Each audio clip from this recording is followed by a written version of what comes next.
all of the values that we hold dear. Minister. Thank you, Mr Deputy Speaker, and I'm grateful to honourable and right honourable members for their thoughtful contributions in this debate. And I would also, just responding to the last few moments of the honourable gentleman's speech, and also the contributions made by other members on the opposition benches, I would like to put on record the fact that the government recognises and values the unanimity of voice with which we speak on these issues. There is, of course, always the opportunity here to have partisan and party political attacks. It's part of the job that we do, and there is nothing wrong with it. But there is also time when we come together and stand shoulder to shoulder in defence of the values that we all share. And we have seen in the debate this afternoon, I think, a strong demonstration of this House speaking largely with one voice, highlighting concerns, issues and problems when they arise, but fundamentally standing shoulder to shoulder with each other. And it is right that we do so. The stoicism, the courage, the determination shown by President Zelensky and the Ukrainian people in the face of this onslaught is an inspiration to us all. If we are to realise a world where peaceful, sovereign nations are free to choose their own path and to prosper without fear of invasion, then Ukraine must win. And we're working intensively with our allies and our international partners to support our friends in Ukraine. The Prime Minister is in regular contact with President Zelensky. They spoke last Thursday and again on Sunday. He has spoken recently to the G7 and to European leaders, to NATO and the UN Secretary Generals. Last week, he was in Sweden and Finland to agree increased cooperation on security and to discuss their application to join NATO. Meanwhile, the Foreign Secretary was in Germany to attend the G7, as was I, attending G7 development ministers. She was also at NATO foreign ministers' meetings where she galvanised work with allies to help win the battle for Ukraine. And as mentioned earlier by my right honourable friend, the member for Horsham, the Minister for Defence Procurement, the Defence Secretary met his US counterpart at the Pentagon 2 weeks ago. They spoke about the joint UK-US efforts to support Ukraine, including the supply of military aid and the coordination of donations from other partners. And the Defence Secretary is in Madrid at the moment for similar discussions with the Spanish Defence Minister. The honourable gentleman, the member for Plymouth, Sutton and Devonport, asked specifically about the procurement of replenishment for the equipment that we had been donated, and by extension the flushing through the system in NATO of Soviet-era equipment and its replacement with NATO standard equipment. I discussed quietly on this bench whilst he was speaking with my right honourable friend, the member for Horsham, who assures me we are in active dialogue with the defence manufacturing industry on those very issues. I'm not able to go into more detail at the dispatch box at this moment, but I can assure him that his concerns are being thought about by the government, and we are discussing those very issues to ensure that we are able to defend ourselves and our partners, not just in the here and now, but also in the future.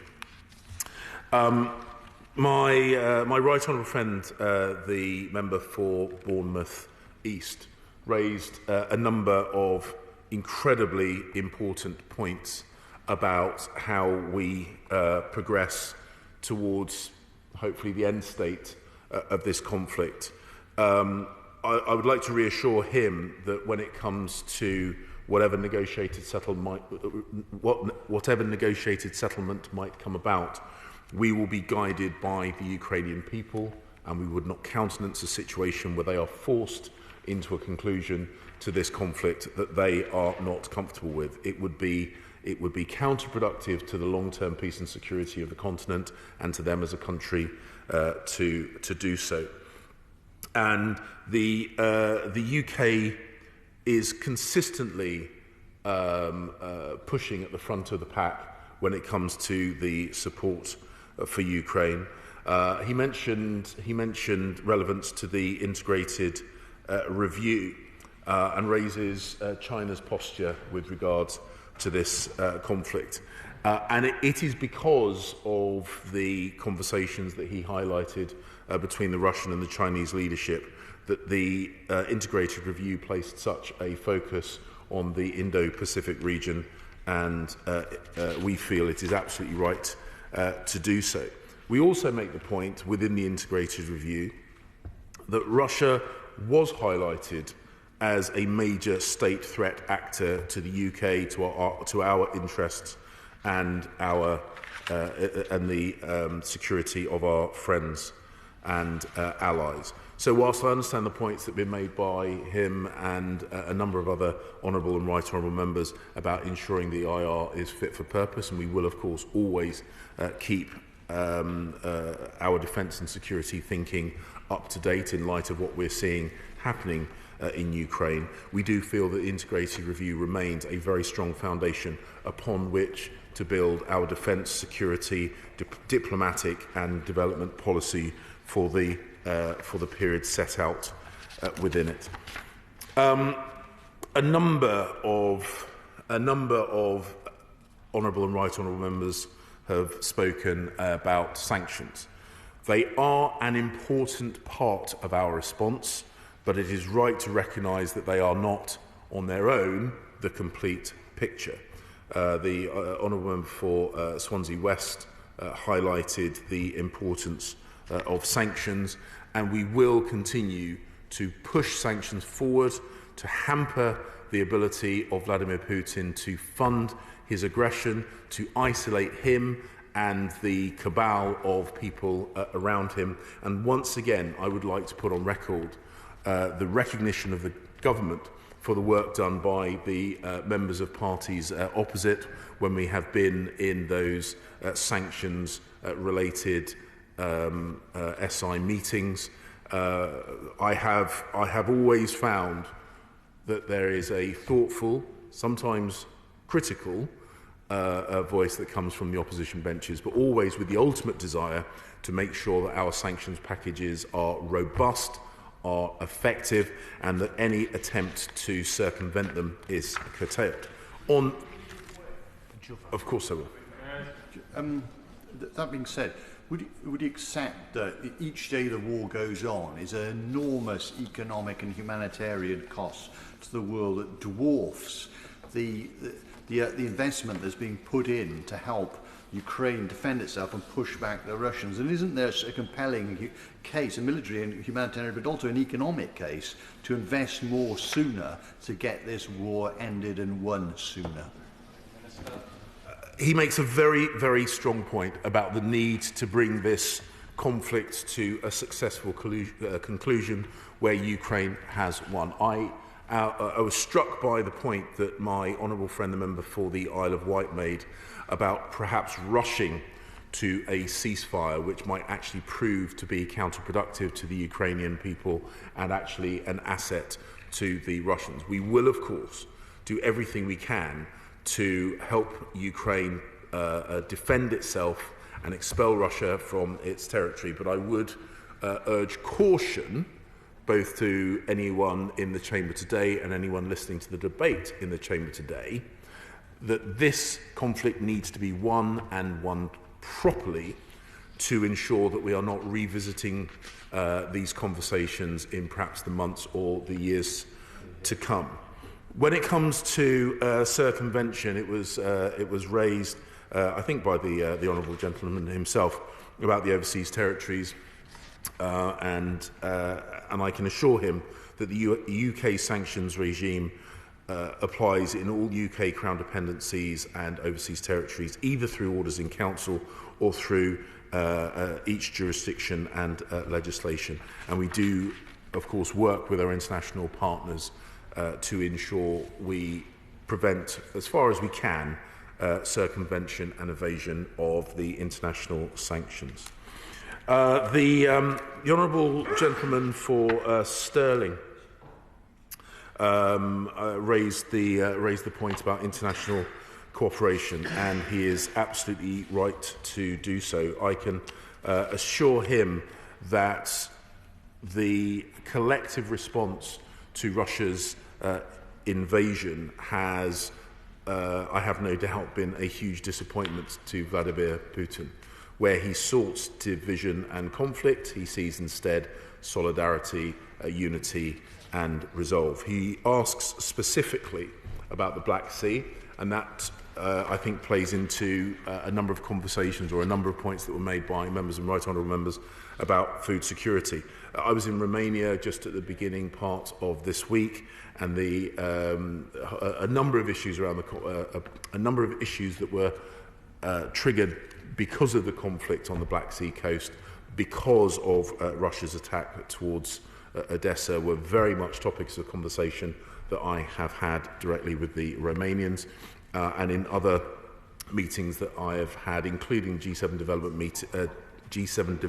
ministers meeting last week about grain exports, about food security, and about the ability to move that grain in ships through the Black Sea.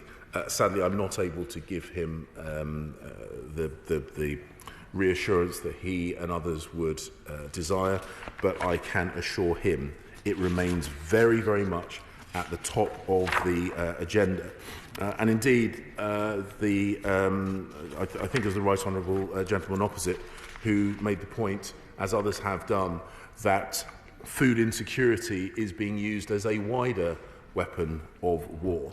And the message that I would say, and it was reflected in the Honourable Gentleman's speech, the message that I would pass to those countries around the world who are currently suffering from food price inflation, food shortage and food insecurity, this is a direct result of Putin's invasion, and not, as he would have them believe, as any kind of response to sanctions. There are no sanctions on food. There are no sanctions on food movements. The shortages are a direct result of his aggression and nothing else. That said, we will of course continue working with our international friends to do what we can to try and find export routes of that grain from Ukraine, whether that be by sea, by land. My right honourable friend, the member for North Somerset, spoke with huge clarity and great accuracy, sadly, about the warnings that were missed and the lessons that were not learned. I remember he spoke and wrote about global insecurity, about our need to defend ourselves against aggression, and the importance of the UK thinking about these global trends long before it was fashionable, and he still speaks with great authority on these issues. He makes some very important points again about sanctions, and he also makes the point that we must learn the lessons of what we are seeing happening now to ensure that we don't see aggression like this again. A number of members in the House raised the issue of sexual violence and rape as a weapon of war, including the honourable gentleman opposite. What we have seen, the evidence that we have seen, is truly horrific, barbaric. Last month, the Foreign Secretary announced a £10 million fund which will help expert civil society organisations work with victims of conflict-related violence. And earlier this month, my honourable friend, the Attorney General, visited Ukraine for talks with their Prosecutor General as part of our support for Ukraine's investigations into Russian atrocities. And I can assure the House that in response to Putin's forces and their barbaric tactics, from levelling residential buildings in cities like Mariupol to the slaughter, rape and torture of innocent civilians in towns like Bucha, we will ensure that we work with international partners so that those who perpetrate those atrocities and those who order those atrocities to be done will be held to account by the international community.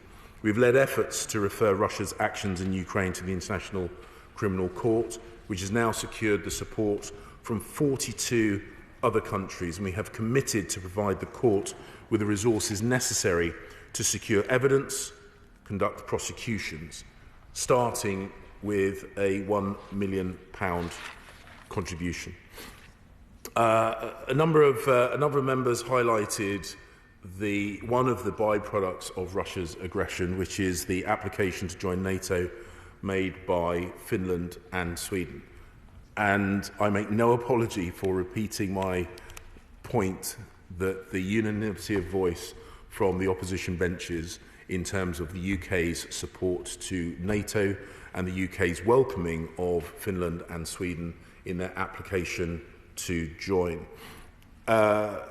We need to bolster NATO's eastern flank, and we are very welcoming of Finland and Sweden's application to join, which will be supported by this government. And whilst I do not want to be too crystal ball gazing about the appetite of this House, I think it would be a relatively safe bet to suggest that whatever process this House needs to take to facilitate their membership, that will be done quickly, and I suspect with little disagreement. Of course I will, of course I will. I just wondered if he could say something, though, about whether he's spoken with his Turkish counterparts about the objections that they have raised.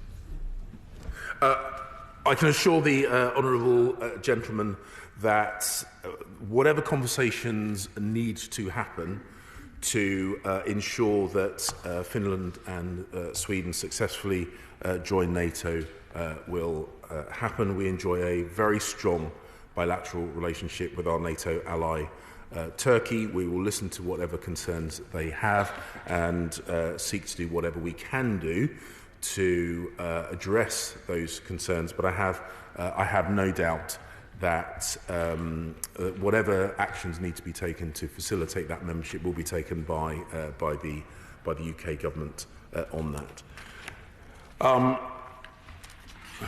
Moldova has been rightly raised by members across the House, and it is very much in our thinking. The partnership between the UK and Moldova is flourishing, thanks to our strong links between both peoples and our governments.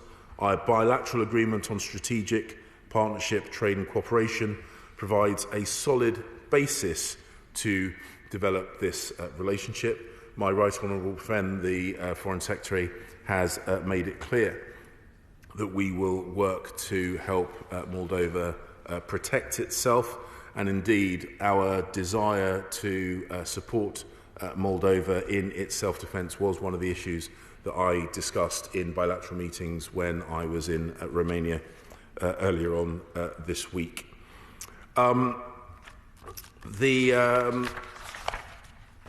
The wider humanitarian need is something which does, of course, concern us all. Almost a third of Ukrainians have fled Putin's invading forces. Nearly 16 million of them are in need of humanitarian support.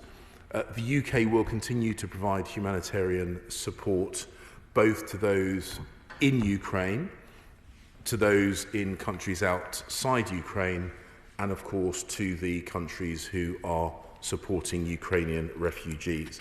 The situation with regard to the sale of Chelsea Football Club has been raised, and we will of course ensure that any receipts from that are used to provide that humanitarian support both within Ukraine and more broadly to support those that need it.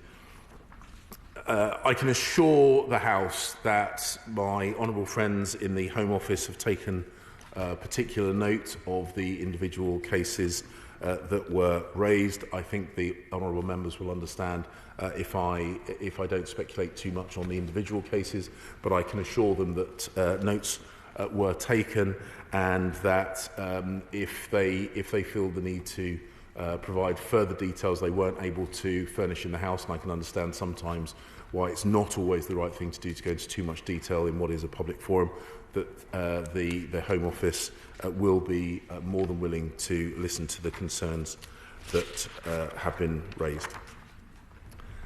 In conclusion, Mr. Deputy Speaker, the invasion of Ukraine helps illustrate the power of free nations and the weakness of autocrats. Russia's assault on Ukraine was unprovoked, premeditated, and barbaric. And as long as Russia continues to pursue its military objectives, it cannot be seen as being willing to negotiate in good faith.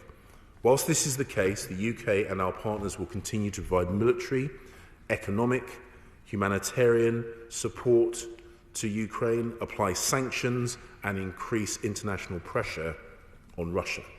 The UK and the international community stand against this naked aggression, and we stand for freedom, democracy, and the sovereignty of nations around the world. The UK and our allies will support Ukraine's effort to secure a settlement that delivers sustainable peace and security. Putin has used his iron grip on Russian television to present an alternative reality to his people and fundamental lies about the motivations for his invasion. But the truth, the facts, are in fact clear.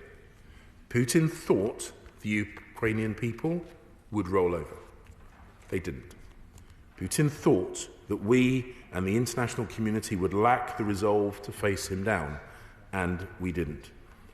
Putin has united Europe, united NATO, and has reinforced our shared resolve that Ukraine and Ukrainians must win.